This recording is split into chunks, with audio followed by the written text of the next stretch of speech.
मुंबई में मुहर्रम के जुलूस के दौरान एक ऐसी खौफनाक साजिश रची गई जो अगर कामयाब हो जाती तो एक बड़ी त्रासदी हो सकती थी। मातम मनाने वालों को पेन किलर के नाम पर बांटे जा रहे थे चूहों को मारने वाले जहर से भरे कैप्सूल। मुंबई पुलिस की सतर्कता से एक बड़ा हादसा टल गया। दक्षिण मुंबई के मुहर्रम के 10वें दिन के जुलूस में एक बेहद सनसनीखेज मामला सामने आया है। एक 39 साल का शख्स जुलूस में शामिल लोगों को दर्द निवारक दवा बताकर 14,000 से ज्यादा जहरीले कैप्सूल बांटने पहुंच गया। पुलिस ने आरोपी को गिरफ्तार कर लिया है, लेकिन इस मामले में जो चौंकाने वाली बात सामने आई है वो ये कि आरोपी खुद उसी समुदाय का हिस्सा है। ये घटना शुक्रवार रात की है। मुहर्रम का जुलूस जेजे फ्लाईओवर से शुरू होकर आरामबाग कब्रिस्तान की ओर बढ़ रहा था। इसी दौरान एक शख्स मातम करने वालों को एक खास कैप्सूल ये कहकर बांट रहा था कि इससे उनका शारीरिक दर्द तुरंत दूर हो जाएगा। साजिश का पर्दाफाश तब हुआ जब सलमान सैयद नाम का एक व्यक्ति ये कैप्सूल खाने के बाद गंभीर हालत में अस्पताल पहुंचा। उसे लगातार उल्टियां और पेट में ऐंठन हो रही थी। डॉक्टरों को मामला संदिग्ध लगा और उन्होंने तुरंत पुलिस को अलर्ट किया। डीसीपी जयंत मीणा के मुताबिक भाईकुला पुलिस की टीम ने तुरंत हरकत में आते हुए जुलूस में संदिग्ध लग रहे एक शख्स को दबोच लिया। उसके पास से नीले रंग के बैग में करीब 14,900 जहरीले कैप्सूल्स बरामद हुए हैं। कल रात को भाईकला पुलिस स्टेशन के जुरिडिक्शन में मुहर्रम का प्रोसेशन निकल रहा था। वहाँ पर मुंबई पुलिस के एक टीम को एक संशयित व्यक्ति मिला जो कि कैप्सूल्स बांट रहा था। उसके पास किसी भी प्रकार की कोई परमिशन नहीं थी और बहुत ही डाउटफुल दिख रहा था।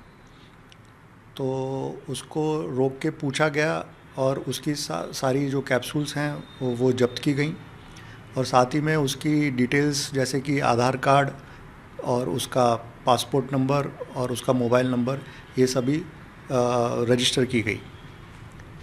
सुबह 4 बजे पुलिस स्टेशन में एक एमएलसी आई जिसके अंदर सलमान सैयद नाम के व्यक्ति की तबीयत ख़राब होने का जिक्र था। उसको उल्टी और उसको पेट दर्द ऐसी शिकायतें थी और उसने मेंशन किया था कि उसने इस प्रोसेशन में बट रही एक कैप्सूल का सेवन किया है।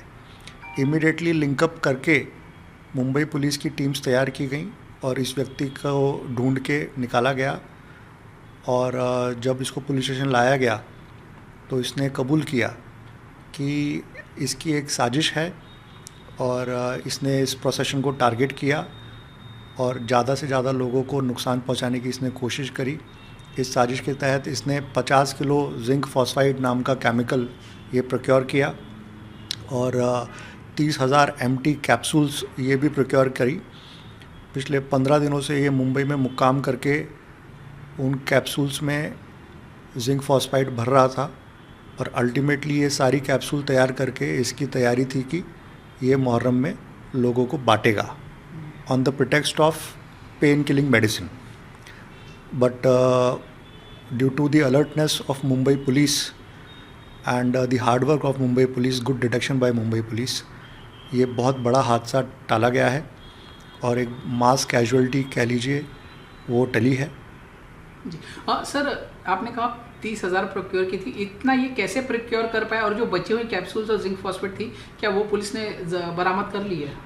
इसका खुद का एक पेंट का बिज़नेस है और उसी बिज़नेस के प्रिटेक्स्ट पे इसने ये दोनों चीज़ें प्रोक्योर करी। एक केमिकल की जो बिज़नेस को भी इसने बताया कि मेरा पेंट का बिज़नेस है और उसके प्रिटेक्स्ट पे इसने ये ऑर्डर किया और साथ ही में कैप्सूल्स के बारे में इसको जानकारी एक ऑनलाइन कॉन्टैक्ट से मिली और वहाँ से भी इसने कम्युनिकेशन करके एम्प्टी कैप्सूल्स ऑर्डर करी हैं। सर, जो रिमेनिंग कैप्सूल्स और जिंक फॉस्फेट है क्या वो पुलिस ने जब्त कर लिया, उसकी तलाश जारी है?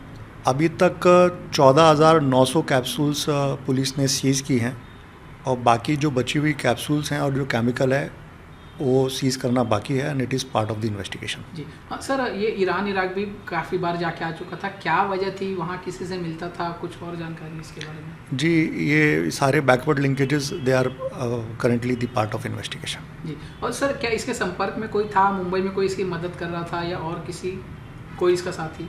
बिल्कुल, ये सारे एंगल्स अभी हम जांच कर रहे हैं, इसके कोई अकॉम्प्लिसेस हैं क्या। पुलिस की पूछताछ में आरोपी ने अपना जुर्म कबूल कर लिया है। उसने बताया कि उसने जुलूस में बड़े पैमाने पर लोगों को नुकसान पहुंचाने के लिए ऑनलाइन 30,000 खाली कैप्सूल और 50 किलो जिंक फॉस्फाइड ऑर्डर किया था। ये केमिकल चूहों को मारने वाला एक बेहद खतरनाक जहर है। वो पिछले 15 दिनों से हर कैप्सूल में 1 ग्राम जहर भरकर ये मौत की पुड़िया तैयार कर रहा था। आरोपी की पहचान फैयाज प्रेमजी के रूप में हुई है। वो पुणे का रहने वाला है और वो कोई अनपढ़ अपराधी नहीं बल्कि बीबीए पास है और पिता का पेंट का बिजनेस संभालता है। जांच में पता चला है कि उसकी मां और बहन ईरान में रहती है और खुद भी 2019 के बाद से कई बार ईरान और इराक जा चुका है। उसकी 2025 की 2 यात्राएं भी शामिल हैं। सोशल मीडिया पर कुछ लोग इस घटना को सांप्रदायिक नफरत और मुस्लिमों के खिलाफ साजिश बताकर भ्रम फैला रहे हैं, लेकिन तथ्यों के आधार पर यह दावा गलत है। मुंबई पुलिस की जांच में ये साफ हो गया कि गिरफ्तार किया गया आरोपी फैयाज प्रेमजी खुद शिया समुदाय से ताल्लुक रखता है। उसने 4 लोगों को ये गोलियां दी थी, जिनमें से पुलिस की सतर्कता के कारण ये बड़ा हादसा टल गया। मुंबई क्राइम ब्रांच अब इस बात की गहराई से जांच कर रही है कि एक ही समुदाय के लोगों को निशाना बनाने के पीछे फैयाज का असली मकसद क्या था और क्या उसे किसी विदेशी संगठन से निर्देश मिल रहे थे। मामले पर प्रतिक्रियाएं आनी भी शुरू हो गई हैं। देखिए, बहुत ही चिंताजनक विषय है ये। जो मुहर्रम का जुलूस निकलता है, ये हमारे बाइक अल्लाह से स्टार्ट होके ये डोंगरी तक जाता है। हर साल इसके अंदर हम भी हिस्सा लेते हैं और मैं भी उस जुलूस के अंदर मौजूद था और काफ़ी पुलिस के वरिष्ठ अधिकारी भी वहाँ पे मौजूद थे। इतनी तादाद के अंदर महिलाएं, बच्चे, बुजुर्ग, तमाम लोग वहाँ मौजूद थे। और उसमें अब ये पता चलता है कि कोई व्यक्ति इस तरह से कैप्सूल बांट रहा था, जिसको लोग बोल रहे हैं, बता रहे हैं कि उसमें जहर था। कोई ऐसे पदार्थ थे जो इंसान की जान ले सकते। तो कौन था ये व्यक्ति, कहाँ से आया था ये, क्या इसकी मंशा थी, क्यों ये कर रहा था? ये हमको भी मिल सकता था ये कैप्सूल, मैं भी खा लिया होता, मुझे क्या पता था। हम तो समझते कि भाई नियाज कहाँ है, खा लिया होता। तो क्यों, कौन है ये जो इतने सारे लोगों की जान के साथ इस तरह की हरकत करने आया था? तो हम तो चाहते हैं कि देखिए, हर साल जुलूस होता है, आगे इस तरह नहीं हो। कौन है ये, इसके पीछे कौन है, इसकी मंशा क्या है? तमाम चीज मुंबई पुलिस पूरी तरह से इंक्वायरी करना चाहिए, एक्शन लेना चाहिए और अरेस्ट करके जान पड़ताल करो कौन थे वो लोग। ये तो अच्छा था कि कुछ लोगों ने देख लिया, मुंबई पुलिस ने एक्शन के अंदर आए और रोका, वरना तो क्या होता आप सोचिए ना, कितने मासूम बेगुनाह बेकसूर लोगों की जानें चली जाती। हम भी उसमें थे, कुछ भी हो सकता था भाई हमारे साथ भी। तो हम तो चाहेंगे कि सरकार इसको एकदम गंभीरता से ले और मुंबई पुलिस का हम धन्यवाद करते हैं जिन्होंने एक्शन लेकर इस चीज को रुकाया, वरना क्या कुछ हो सकता था यहाँ पर। तो जो भी है उसके खिलाफ सख्त कानूनी कार्रवाई करना ही चाहिए।